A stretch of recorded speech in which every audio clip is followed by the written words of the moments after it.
मध्य प्रदेश में चुनावी बिसात बिछ चुकी है। यूं तो 4 महत्वपूर्ण राज्यों के 5 राज्यों के चुनाव हैं, लेकिन इनमें 3 बहुत महत्वपूर्ण माने जा रहे हैं, राजस्थान, मध्य प्रदेश, छत्तीसगढ़, क्योंकि सीधा सीधा मुकाबला बीजेपी और कांग्रेस के बीच में है। कर्नाटक की जीत से कांग्रेस उत्साहित है। कर्नाटक के अंदाज में मध्य प्रदेश में कांग्रेस ने अपने प्रचार की शुरुआत कर दी है। प्रियंका गांधी कर्नाटक में भी आपको बड़े चेहरे के तौर पर दिखाई दी, मध्य प्रदेश में भी उनको उतार दिया गया। इसकी डिमांड भी जनरेट हो रही थी। आपको याद होगा दिल्ली में एक महत्वपूर्ण बैठक हुई थी, मध्य प्रदेश के नेता आए थे, मांग की थी बड़े नेताओं की रैलियां जल्दी होनी चाहिए। उसी कड़ी में प्रियंका अब मध्य प्रदेश में तूफानी दौरे करती दिखाई देंगी। लेकिन आज उन्होंने जो मुद्दे उठाए हैं, सिंधिया पर जो कुछ कहा है, 5 गारंटी जिस तरह कर्नाटक में दी वो अभी से दे दी हैं, और इतनी जल्दी शुरुआत करना, कांग्रेस की रणनीति किस तरह की है? कांग्रेस को क्या इसका फायदा मिल सकता है? क्या बीजेपी के सामने एंटी इनकम्बेंसी की चुनौती है? जैसे बहुत से सवाल आपके जहन में होंगे। इनका जवाब देने के लिए, इसकी एनालिसिस रखने के लिए अमरउजाला.com के संपादक जयदीप कर्णिक इस वक्त मेरे साथ मौजूद हैं। जयदीप जी, पहला सवाल तो यही कि क्या बिल्कुल कर्नाटक के अंदाज में कांग्रेस मध्य प्रदेश में एंटर हो रही है, और कर्नाटक और मध्य प्रदेश में आप क्या समानता पाते हैं? प्रवीण, सबसे बड़ी बात तो यह है कि हम पिछले कई सालों 2014 से लेकर लगातार भारतीय जनता पार्टी को एक ऐसी पार्टी के रूप में जान रहे हैं जो हमेशा चुनावी मोड में रहती है। उनके लिए चुनाव कभी न खत्म होने वाली प्रक्रिया, वो एक चुनाव खत्म करके दूसरे में लग जाते हैं, बल्कि जब एक चुनाव कर रहे होते हैं तब भी दूसरे चुनाव के बारे में सोच रहे होते हैं। और यही वो चीज़ है जिसने पूरे देश में चुनाव का पैटर्न ही बदल दिया। और मुझे लगता है कि इस पैटर्न को सीखने समझने में कांग्रेस ने भले ही देर की हो, लेकिन वो अब सही पिच पर आने की कोशिश कर रहे हैं। न केवल सही पिच पर आ रहे हैं, एक बड़ी बात ये भी है कि कांग्रेस ने अपनी पिच पर भाजपा को लाने की कई सारी कोशिशें भी शुरू कर दी है। उसमें सबसे बड़ी बात जो आपने ये कहा कि प्रियंका का चुनावी आगाज़ जो मध्य प्रदेश से हुआ है, और वो भी सबसे बड़ी बात है जबलपुर से, यानी उसी जबलपुर से जहां पर 2 दिन पहले ही मध्य प्रदेश के मुख्यमंत्री शिवराज सिंह चौहान ने अपनी महत्वाकांक्षी चुनावी योजना में, चुनावी इसलिए कहूँगा कि अब 4 महीने रह गए, तब उसके 2-3 महीने पहले आप उसकी घोषणा करते हैं, फिर लागू कर देते हैं, लाडली बहना योजना को बड़े जन समुदाय के सामने लागू किया, लॉन्च किया, पैसा जमा करवाया और उसको एक बड़े चुनावी स्टंट के रूप में सामने भी रखा। और ये जबलपुर का चुना जाना, माँ नर्मदा, जबलपुर के पास ही अमरकंटक है जहाँ से नर्मदा नदी का उद्गम होता है। नर्मदा मध्य प्रदेश की और गुजरात की जीवनदायिनी नदी है। नर्मदा के किनारे से दोनों ही बड़ी पार्टियों का चुनावी आगाज़। तो मैं ये कहूँगा कि जो 2 दिन पहले ही शिवराज सिंह चौहान ने वहाँ पर लाडली बहना योजना की शुरुआत की, वो भाजपा का चुनावी शंखनाद था। हालांकि वो केंद्र के किसी बड़ी नेता की उपस्थिति से उस तरीके से नहीं हुआ जैसा शायद खुद भाजपा भी चाहती होगी, लेकिन भाजपा को ये समझ में आ गया था कि प्रियंका की गांधी की आने की तैयारी हो चुकी है, सुगबुगाहट है, और इसीलिए किया। तो उसी शैली में प्रियंका गांधी ने उसी जबलपुर में, उसी महाकौशल की धरती से अपना चुनावी बिगुल फूंका है। इस चुनावी बिगुल में 2-3 बड़े प्रतीक हैं। एक तो आप ये याद कीजिए कि कर्नाटक की जो चुनावी जीत हुई है, चुनाव की घोषणा होने से पहले, चुनाव आयोग की प्रेस कॉन्फ्रेंस होने से पहले 105 उम्मीदवार कांग्रेस के घोषित हो चुके थे। जी। तो अर्ली स्टार्ट का जो फायदा कांग्रेस को मिल सकता था वो मिला। और जब वो उत्साहित हुए कि देखिए, एक बार आपको नतीजा मिलता आपकी स्ट्रेटेजी का, मोदी और अमित शाह की जोड़ी ने मिलकर कई जगह रणनीतिक बिसात बिछाई, और वो बिसात ऐसी जबरदस्त चली कि देखिए उत्तर प्रदेश, एक बार उसके पहले बिहार में जब महागठबंधन इनके साथ जदयू जीत गए थे, तो कई चुनाव इन्होंने जीते। तो वो फिर उसी रणनीति को फेंट कर घोंट कर अपनाते, क्योंकि विजयी फार्मूला है। कांग्रेस इस विजयी फार्मूले की तलाश में लंबे समय से घूम रही थी। उनको जब कर्नाटक में जीत का स्वाद मिला इतने लंबे संघर्ष के बाद, हिमाचल उसके पहले वो जीत ही चुके थे। जिन प्रियंका गांधी का आपने नाम दे रहे हैं, हिमाचल की जीत की खेवनार भी वही रही है। हिमाचल का क्रेडिट भी उन्हीं को मिला है। तो उनको लगता है कि फॉर्मूला मिल गया। क्या सचमुच मिला है, ये तो वक्त बताएगा। मध्य प्रदेश, राजस्थान, छत्तीसगढ़ और इसके अलावा 2 अन्य राज्यों के जो चुनाव होने वाले हैं वो कठिन है। लेकिन बड़ी बात यह है कि वही प्रियंका गांधी जो हिमाचल में चेहरा बनी, कर्नाटक में 2000 प्रचार किया, वो आई हैं। उस कांग्रेस ने शुरुआत जल्दी की थी, और पिछले कई चुनावों में पिछड़ने का एक बड़ा कारण यह भी था, भाजपा ने बहुत आक्रामक शैली में बहुत शुरुआत में तैयारी की, और सब कांग्रेस को यही कहते रहे कि आप उस बच्चे की तरह हो गए हो जो एग्जाम के पहले किताब उठाता है, पढ़ता है, पास हो गए तो ठीक, फेल हो गए तो ठीक, फिर अगली बार किताब एग्जाम के टाइम में उठाता है। ऐसे बच्चे होते हैं ना एग्जाम के। ठीक कह रहे हैं आप, बहुत अच्छा उदाहरण दिया। तो एग्जाम के ऐसे बच्चों को उस बच्चे ने सुधार दिया है, सबक दिया है, जो साल भर पढ़ाई करता है केवल। तो भाजपा साल भर पढ़ाई करने वाले बच्चे की तरह, उदाहरण की तरह सामने आई इस पूरे चुनावी परिदृश्य पर और छा गई। तो जो बच्चा केवल एग्जाम के दिनों में पढ़ता था, और भारत की अन्य पार्टियों का भी यही मिजाज रहा है प्रवीण इसके पहले, कि चुनाव आएंगे उसके पहले देख लिया जाएगा, और फिर जोड़ जुगाड़ करेंगे, जाति समीकरण बिठाएंगे, कुछ इधर उधर की बातें करेंगे और जीत जाएंगे। भाजपा को क्रेडिट मिलना चाहिए उस चुनावी परिदृश्य को बदलने का, और यह समझ में आ गया कि आप चुनाव जीतने हारने के बाद लंबी छुट्टी पर नहीं जा सकते, कांग्रेस अफोर्ड नहीं कर, तो कांग्रेस को ये सब सबक मिले। अगर वो सबक सीख रहे हैं तो अच्छी बात है। उससे महत्वपूर्ण प्रतीक जो उभर कर आया है, प्रियंका गांधी ने जो मध्य प्रदेश से आगाज किया उसमें गदा का, वो बजरंगबली, वो गदा जिसने कर्नाटक में चुनाव हरवा दिया भाजपा को, उसकी अति करने से, गलत जगह पे गलत स्ट्रोक खेलने से, उसी गदा को लेकर मध्य प्रदेश की धरती पर कांग्रेस उतरी है। तो कांग्रेस ये समझ गई है कि कहां हिंदुत्व का कार्ड चलेगा और कहां नहीं चलेगा। बीजेपी तो इस कार्ड को पहले से समझती थी। और प्रवीण, हम चाहे जितनी बात कर लें, खुद ऑर्गेनाइजर ने भी खैर लिखाई है जिस पर बहुत चर्चा हुई है, भाजपा के भीतर आत्ममंथन की एक बड़ी प्रक्रिया है। उनका अपना कथारसिस का, पुनर्चिंतन का, पुनर्विचार का और गलतियों को सुधारने का एक बहुत तगड़ा मैकेनिज्म है। मैं इसीलिए तो कहता हूं आश्चर्य से कि जो भारतीय जनता पार्टी गुजरात में चुनाव के 1.5 साल पहले आमूल चूल परिवर्तन कर सकती है, वो कर्नाटक में एक येदियुरप्पा का तोड़ नहीं ढूंढ पाई। मध्य प्रदेश को आप कैसे देखते हैं इसी एंगल से? यही सवाल अगर आप इसी एंगल से मैं सोचता हूं कि शायद शिवराज सिंह चौहान को उस परिदृश्य में उस तरीके से देखने में भाजपा ने देर कर दी, और इस देर को भाजपा समझती है। और यही लेकिन पिछले चुनावों में भी हुआ था 2018 के। प्रवीण, शिवराज सिंह चौहान को लेकर पसोपेश में रही भारतीय जनता पार्टी। उनको लगा कि इनके खिलाफ सत्ता विरोधी लहर रहेगी, दिक्कत रहेगी, तो इनको सामने लाए या न लाएं। तो उनको मुख्यमंत्री पद का चेहरा के रूप में प्रोजेक्ट नहीं किया, चुनाव प्रचार में आगे नहीं लाया, और बहुत लंबे समय तक अगर आप याद करें तो चुनाव प्रचार की पूरी कमान अमित शाह ने संभाली हुई थी, और अमित शाह कैलाश विजयवर्गीय को लेकर जगह जगह घूमते रहे। जी। लेकिन जब आखिरी समय में लगा कि नहीं नहीं मामा जी का नाम है, मामा जी का चेहरा है, तो उनको ले आए। इसी दुविधा ने उनको 107 पे अटका दिया गाड़ी को, और कमलनाथ सरकार बनाने में सफल हो गए।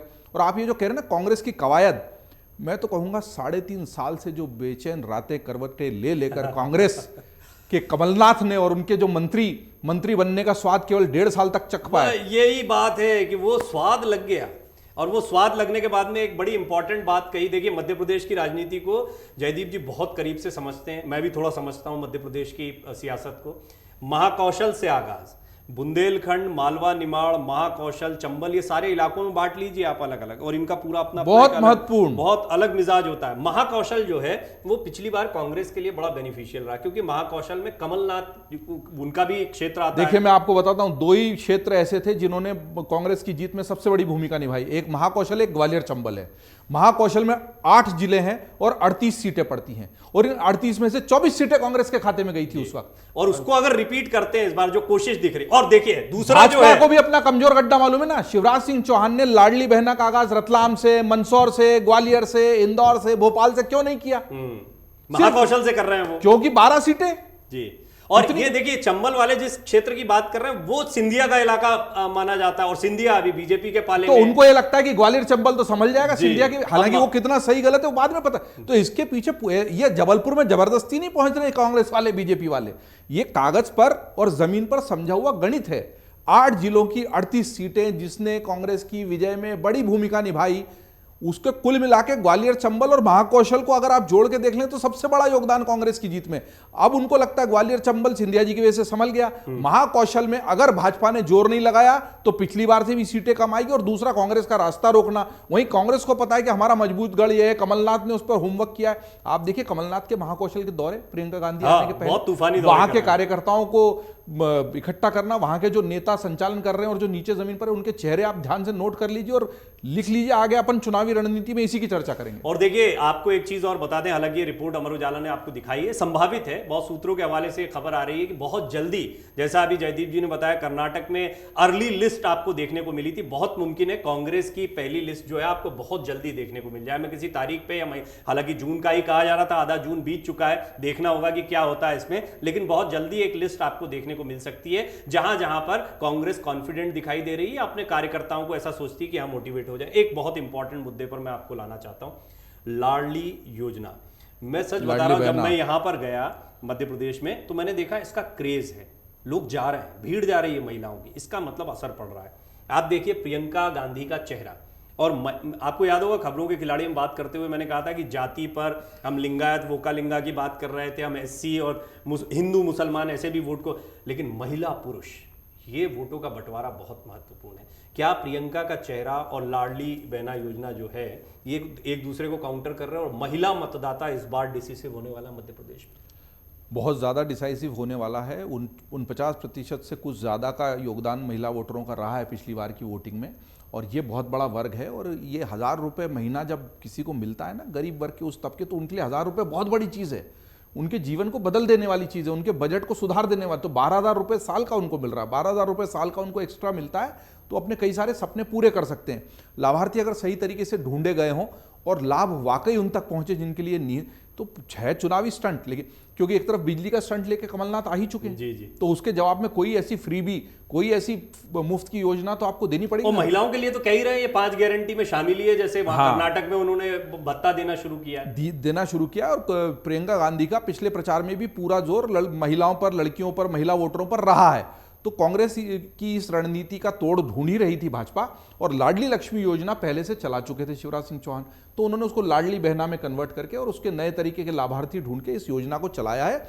और जिस तरह की भीड़ जबलपुर में जुटाई गई थी और जिस तरह की भीड़ उपस्थित थी, उससे लगता है कि ये इनके लिए बड़ी महत्वाकांक्षी योजना है। वोटरों को कितना बदलेंगे, नहीं बदलेंगे, ये तो सब अब नवंबर में ही पता लगने वाला है प्रवीण। लेकिन दोनों तरफ से टक्कर बराबर की है।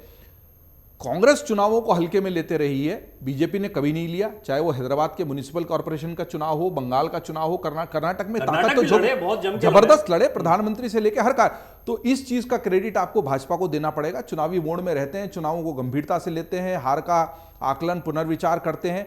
लेकिन अच्छी बात यह है, क्योंकि एक मजबूत लोकतंत्र के लिए मजबूत विपक्ष सबसे बड़ी आवश्यकता है, और उस विपक्ष में रहते हुए कांग्रेस को अगर ये सबक मिल गया कि वो बच्चे हैं जो एग्जाम में एक किताब उठा के पढ़ते थे और वैसा नहीं चलेगा, तो ये अच्छा सबक है, बढ़िया सबक है, जोरदार सबक है। इस सबक को कैसे कहां लागू करना ये तो उनके ऊपर है। लेकिन अगर चुनावों से पहले एक्शन मोड में कांग्रेस है तो सुखद संकेत है, कम से कम कुछ आत्ममंथन तो वहां पर हुआ है। खड़गे जी के आने के बाद कुछ चीज़ें और बदली हैं, उससे फर्क कांग्रेस में दिखा। और कर्नाटक की जीत एक बड़ी संजीवनी है, और हम इसके पहले बहुत सारे इस तरह के वीडियो बना चुके हैं प्रवीण, कि पहले भी इंदिरा गांधी के बुरे दिनों में भी कर्नाटक का ही द्वार खुला था, जिसके रास्ते इंदिरा गांधी ने अपनी खोई हुई सत्ता को प्राप्त किया था। क्या एक बार फिर कर्नाटक के ही रास्ते से कांग्रेस की खोई हुई सत्ता आने वाली है? कह नहीं सकते। लेकिन एक बात और, जब हम ये बहस कर रहे हैं तो जिन मध्य प्रदेश, छत्तीसगढ़, राजस्थान में चुनाव होने वाले हैं, पिछली बार भी हुए थे, पिछली बार के ही इन तीनों राज्यों में बुरी तरह से भाजपा हारी थी। मध्य प्रदेश में थोड़ा टाई फाई हो गया था, लेकिन कुल मिला के बहुमत तो कांग्रेस के ही साथ था। वो तो बाद में तिकड़म तोड़, हालांकि देखिए वोटिंग परसेंटेज बिल्कुल बराबर था दोनों का, लेकिन सीटों के मामले में पिछड़ गए थे। गाड़ी 107 पे रुक गई थी, देर रात तक काउंटिंग चली थी, आप हम सब कवर कर रहे थे। और लेकिन लोकसभा चुनाव में बिल्कुल बाजी पलट गई। ऐसे ही कर्नाटक में भी हुआ था, तो कर्नाटक में भी एक्चुअली तो हारे थे, फिर बाद में सब वहां पे भी तोड़ मरोड़ उठापटक हुई। तो मेरा यह कहना है कि भारत का जो वोटर है बहुत परिपक्व मानस उसका है। शायद राजनेताओं को समझ में देर से आया है, लेकिन वो पार्षद के चुनाव में, विधायक के चुनाव में, पंचायत प्रतिनिधि के चुनाव में और सांसद के चुनाव में अंतर अच्छे से जानता है। कहाँ किसको, वही व्यक्ति जो जाकर इतना प्रचंड 50% का वोटिंग परसेंटेज दे रहा है लोकसभा के चुनाव में, वही 36 और 37% का वोटिंग, चाहे कर्नाटक ले लो, इसी के आसपास का वोटिंग परसेंट।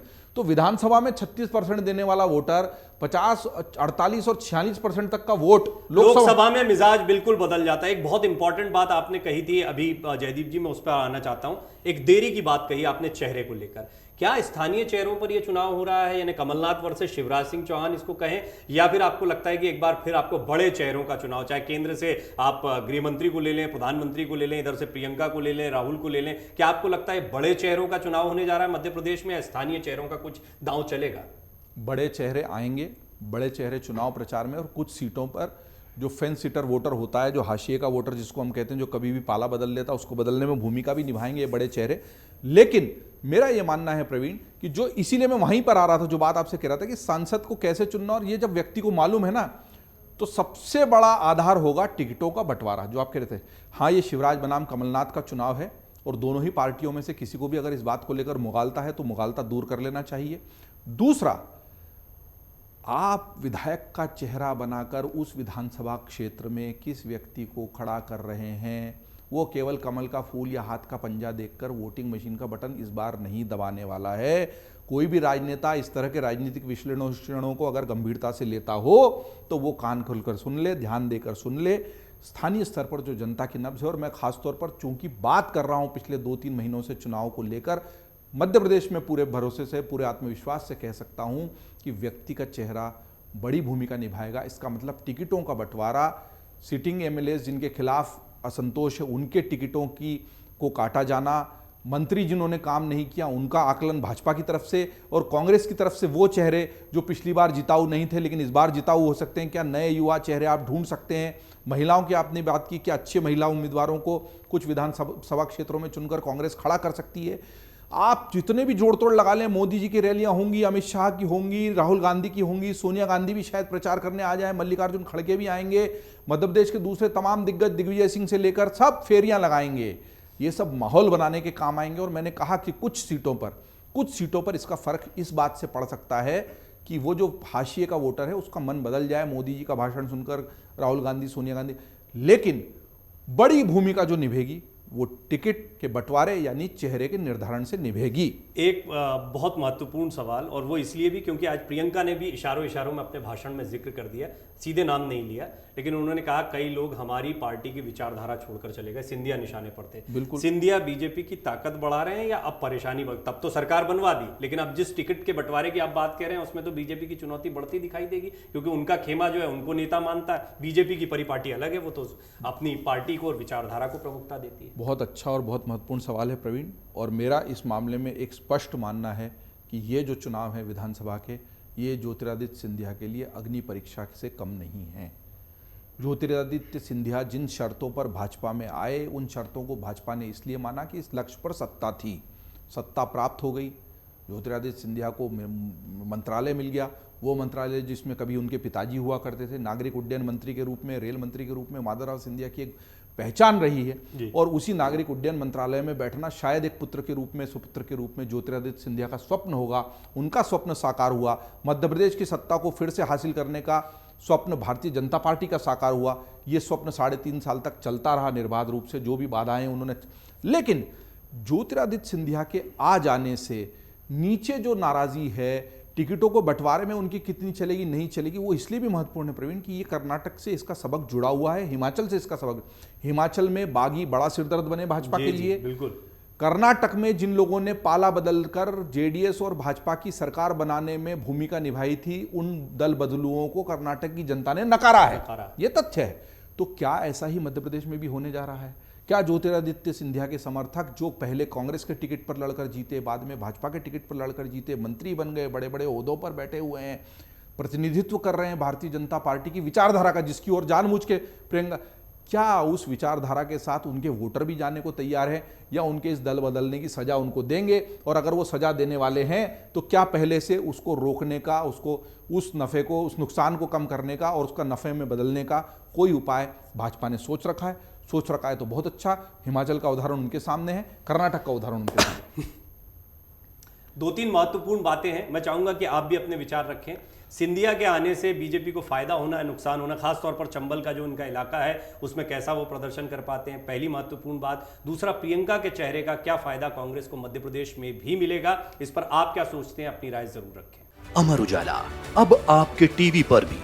अपने स्मार्ट टीवी पर यूट्यूब पर सर्च करें अमर उजाला, चैनल सब्सक्राइब करें और देखें ताजा खबरें, वो भी HD क्वालिटी में।